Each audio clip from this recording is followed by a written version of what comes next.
Untuk membersihkan baluran bekas tanaman bayam seperti ini atau di sekitaran baluran tanaman seperti kangkung atau sawi maka bisa menggunakan herbisida Sentaxon 136 SL. Herbisida yang satu ini berbahan aktif, paraquat dichlorida 98 gram per liter. Herbisida Sentaxon ini merupakan herbisida kontak purna tumbuh berbentuk larutan dalam air untuk mengendalikan gulma berdaun lebar dan gulma golongan rumput. Dosis untuk menyiangi gulma seperti di bekas baluran kangkung, sawi atau bayam, biasanya saya cukup menggunakan 2 ml per liter air. Itu sudah keren kalau menurut saya. Sebagai informasi, herbisida ini tidak disarankan untuk padi. Herbisida berbahan aktif paraquat tidak bisa diaplikasikan pada tanaman padi karena sifat dan mekanisme kerjanya yang sangat fitotoksik atau beracun bagi tanaman, terutama tanaman yang masih hidup atau dalam fase pertumbuhan aktif.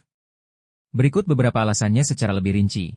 Paraquat adalah herbisida kontak non-selektif, yang artinya, ia membunuh semua jenis tanaman hijau yang terkena semprotannya, tanpa membedakan antara gulma dan tanaman utama, seperti padi. Pada tanaman padi, jika ada bagian hijau yang terkena semprotan seperti daun dan batang muda, jaringan tersebut akan langsung mengalami nekrosis atau kematian jaringan.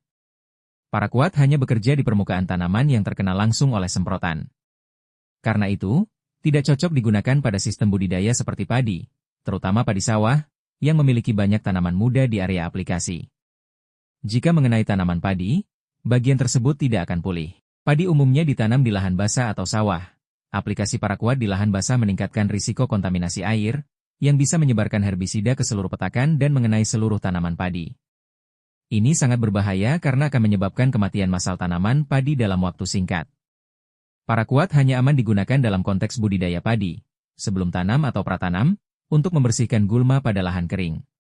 Atau di sistem tanam padi gogo, padi lahan kering, dengan perlindungan yang ketat agar tidak mengenai tanaman padi. Kesimpulannya, paraquat dichlorida tidak cocok dan berbahaya jika digunakan pada tanaman padi aktif karena akan membakar dan membunuh jaringan tanaman padi yang terkena, bahkan dalam jumlah kecil. Untuk pengendalian gulma di pertanaman padi, sebaiknya digunakan herbisida yang selektif terhadap padi. Oke. Saya kira cukup jelas untuk video kali ini. Terima kasih sudah nonton sampai selesai.